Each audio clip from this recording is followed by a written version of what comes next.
संयोग ऐसा है कि सरकारी नौकरी के प्रति आकर्षण ये बहुत बड़ा आकर्षण बना हुआ है और उसके नाते से सब लोग फार्म भरते हैं। वो कोई भी ऐसा ग्रेजुएट्स का फार्म जैसे मानो अभी भरा तो 15 लाख लोग उसमें आए। इस 15 लाख में बाहर के लोग भी हैं, भी हैं और जो कहीं ना कहीं सरकारी नौकरी में हैं वो भी अपनी प्रमोशन के लिए उसमें आते हैं।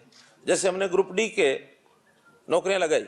अब ग्रुप डी की नौकरियों में जैसा कहा जा रहा है कि उसमें तो बहुत अच्छी पढ़ाई करने वाले भी आ गए, उसमें ग्रेजुएट्स आ गए, पोस्ट ग्रेजुएट्स आ गए, इंजीनियर आ गए। भाई जिसके पास काम नहीं है उसको कहीं ना कहीं प्रारंभ में अपना पैर रखने का अवसर मिलना चाहिए। वो अगर हमने अवसर दिया है लेकिन साथ में छूट भी दे दी कि आपको अब आगे कहीं नौकरी लेने के लिए किसी डिपार्टमेंट की एनओसी नहीं लेनी पड़ेगी। पहले एनओसी लेनी पड़ती थी और एनओसी में मान लो कोई आदमी कहीं ग्रुप डी में फंस गया तो वो या तो उनका उल्लंघन करके आए, अनुशासनहीनता करके आए, या नौकरी छोड़ेगा तो उसके ऊपर कई प्रकार की कार्रवाई हो जाएगी। आज हमने वो प्रावधान खत्म कर दिया। हमने कहा कि नहीं, आप अपना अप्लाई करिए किसी भी पोस्ट के लिए जो एलिजिबल हैं, केवल just to inform your department कि मैंने इसके लिए अप्लाई कर दिया है, बस। तो वो लोग भी बहुत हैं जो सरकारी नौकरी में हैं और आगे नौकरियों के लिए फार्म भरते हैं, हमें उसमें कोई दिक्कत नहीं है।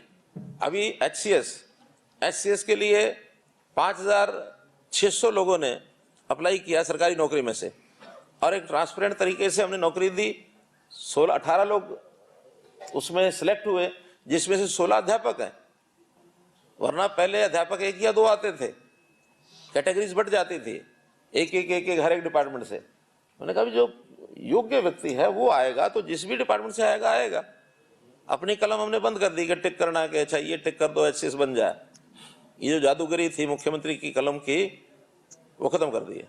इसके बाद अब कोई परीक्षा होनी नहीं है। लेकिन हम बैठ करके स्टाफ सिलेक्शन कमीशन को, क्योंकि उनका अपना एक इंडिपेंडेंट सिस्टम होता है, हम उनको कहेंगे कि हम कोई ऐसा सिस्टम बनाएं जिससे ट्रैवलिंग ना करनी पड़े, उसमें आसपास के जिलों से भी एग्जाम देने की।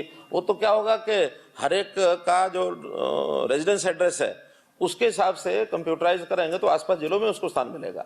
और दूसरा प्रावधान ये हो सकता है कि ऑनलाइन सिस्टम अगर होगा तो ऑनलाइन तो फिर जो केंद्र हैं जहां हम बनाएंगे वो आसपास, उसमें कम से कम नकल की गुंजाइश खत्म हो जाएगी। फिर तो जो भी केंद्र ऑनलाइन का सरकारी होगा, चाहे वो कोई इंजीनियरिंग कॉलेज है, आईटीआई है, यूनिवर्सिटी है, कोई भी इस प्रकार का केंद्र है जहां इंफ्रास्ट्रक्चर आईटी का पर्याप्त है, वहां एग्जाम ले सकते हैं। अब उसकी कैपेसिटी कितनी होगी वो देखना पड़ेगा। अभी इस बार जो प्रेग्नेंट महिलाएं हैं या जो शारीरिक दृष्टि से सक्षम नहीं है ट्रैवल करने में, उनको छूट दी गई है, तो वो इस बार भी छूट थी। और ये चूंकि आजकल टेक्नोलॉजी में जो नए नए सिस्टम आ गए नकल के, वो कोई अंगूठी में कुछ ले जाता है, कोई कड़े में कुछ ले जाता है, कोई चिप लगा के ले गया, कोई तो जैसा जैसा एडवांस्ड तरीके नकल के हो जाते हैं वैसा वैसा सावधानी फिर डिपार्टमेंट को भी करनी पड़ती है। वो किसी की तलाशी कैसे लेंगे। देखिए, ये समझौते के जितने भी विषय होते हैं एनडीए पार्टनर्स के साथ, ये हमारा राष्ट्रीय नेतृत्व, पार्लियामेंट्री बोर्ड और राष्ट्रीय अध्यक्ष ये वो करते हैं, वो हमारे हाथ में नहीं है। हमसे तो अगर कोई बात पूछ लेंगे तो हम अपनी राय दे देंगे। अब ये बात उनकी चल रही है आपस में, जब बातचीत चलेगी तो उसके बाद जो फाइनल होगा हम आपको अवश्य बताएंगे। ऐसा कि अभी तो चूंकि एक आइडिया है ये, अब इसमें जो उसकी निटिगिटीज, उसकी डिटेलिंग, उसकी प्रावधान, ये तो जो स्टाफ सिलेक्शन कमीशन और पब्लिक सर्विस कमीशन या जो और बोर्ड कॉर्पोरेशन जो अपनी भर्तियां खुद करते हैं, ऐप से आपस में बैठ करके उनसे सुझाव लेंगे। वो कैसा सुझाव है, मुझे लगता है कि उसमें कुछ पोस्ट का जो एक ही लेवल की क्वालिफिकेशन की पोस्ट होंगी उनकी कोई कैटेगराइजेशन की जा सकती है और उस कैटेगराइजेशन में जो आता होगा वो एक टेस्ट देगा, फिर उसमें से जिस पोस्ट पर भी उसको मौका मिलेगा वो जाके एग्जाम दे आएगा उसका। देखिए, इलेक्शन इशू क्या लाइट गई, इलेक्शन इशू नाम से कोई डेफिनेशन नहीं होती है कि ये इलेक्शन इशू होगा कि नहीं होगा। There is no criteria for that. अब इलेक्शन इशू तो जिसको जो तकलीफ है वो अपनी बोलेगा, उस तकलीफ को हल करने के लिए जो उनको हल करनी है वो बताएंगे कि वैसे हल करना है।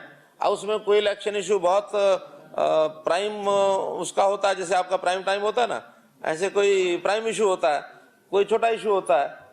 हाँ, और कोई एक न्यू विजन में से इशू होता है कि पंचायतों को पढ़ा लिखा कराया जाए कि ना कराया जाए। Was there any time it a issue?